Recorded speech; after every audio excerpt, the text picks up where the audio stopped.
contoh penelitian yang sangat mengharukan dari seorang siswa sekolah menengah. Mengapa mengharukan?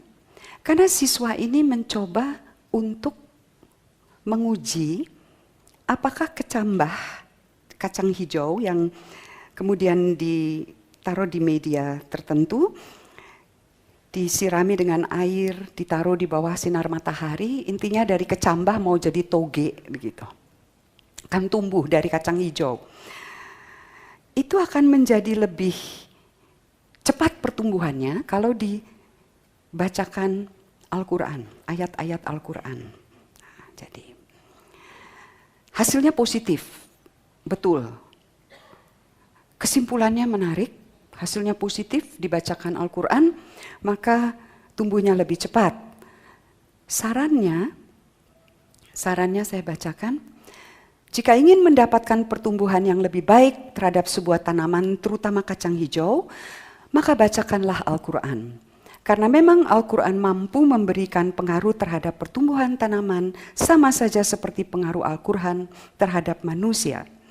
Karena memang Al-Quranlah nikmat untuk seluruh makhluk ciptaannya dan alam semesta. Jadi ada kalimat bersyarat, jika dan maka, dan ada yang menarik dari kalimat ini. Ada yang menarik adalah bahwa ada gerak dari fakta eksperimen ke upaya menjelaskan. Ini dalam sains ini mau membangun teori. Nah, dalam hal ini teorinya kembali ke pernyataan si siswa. Jadi teori menjelaskan mengapa yang tadi saya katakan. Nah, eksperimen ini mengharukan persis karena kesan kuat bahwa si siswa ini mau melakukan penelitian yang baik secara ilmiah, sekaligus mau menunjukkan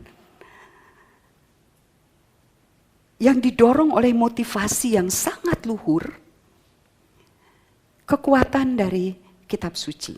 Saya tidak memasalahkan itu dan tidak perlu dipermasalahkan, tetapi pokok yang tidak disampaikan kepada si siswa, dan ini adalah tugas seorang guru pembimbing atau dosen pembimbing, adalah bahwa kepercayaan, motivasi, betapapun luhurnya, tidak boleh masuk menjadi penjelasan. Apakah dalam dunia sains ini tidak terjadi? Oh, terjadi. Ilmu pengetahuan yang menghasilkan justifikasi terhadap rasisme. Antropologi itu banyak sekali. Motivasi rasis melahirkan suatu kesimpulan. Jadi implikasinya bisa sangat berbahaya. Pertimbangan ini tentu saja terlalu berat untuk menilai karya siswa SMA. Saya tidak bermaksud demikian, tetapi wajar kalau saya pakai untuk karya mahasiswa.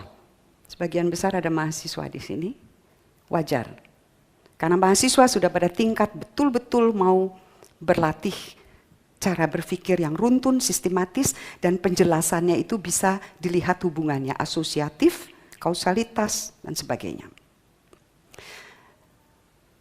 Maka saya akan masuk ke penelitian berikutnya ini yang saya perlihatkan di sini.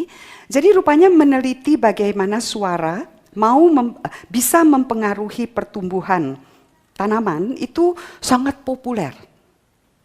Di banyak tempat di dunia, mulai dari lomba ilmiah remaja sampai lembaga penelitian, itu melakukan itu.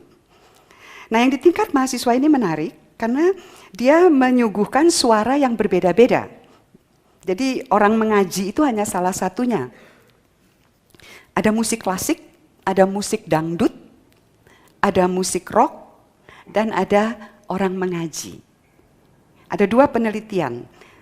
Satu di Jawa Tengah, satu di Jawa Timur. Kesimpulannya positif. Bahwa kalau diperdengarkan musik pertumbuhan lebih cepat, tapi yang mana yang pertumbuhannya paling cepat adalah yang dibacakan ayat-ayat Al-Quran. Mengaji, murotal Quran, dan yang satu orang mengaji yang sangat indah lantunannya itu. hasilnya positif. 3 penelitian dengan hasil positif tentu menggembirakan bagi sains. Ini pengulangan, diulang dan ternyata positif. Yang menarik dari mahasiswa ini kesimpulannya adalah bahwa frekuensi berbeda menimbulkan perubahan yang berbeda pada laju pertumbuhan tanaman. Sampai situ, oke, tidak masalah. Yang membuat saya kemudian bertanya-tanya adalah ketika dia menyimpulkan bahwa yang paling laju pertumbuhannya adalah yang dibacakan, bukan dibacakan, dilantunkan dengan indah. Ayat-ayat Al-Quran. Yang klasik tidak, yang dangdut lebih rendah lagi, yang rock itu hampir tidak ada pertumbuhan. Ini data, jadi kita tidak bisa bantah, ini data. Jadi yang menjadi pertanyaan kesimpulannya.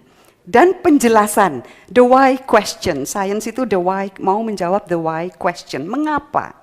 Nah, mengapa? Jawabannya adalah karena tanaman punya kecerdasan spiritual. Musik klasik tidak melatih kecerdasan spiritual seperti kitab suci.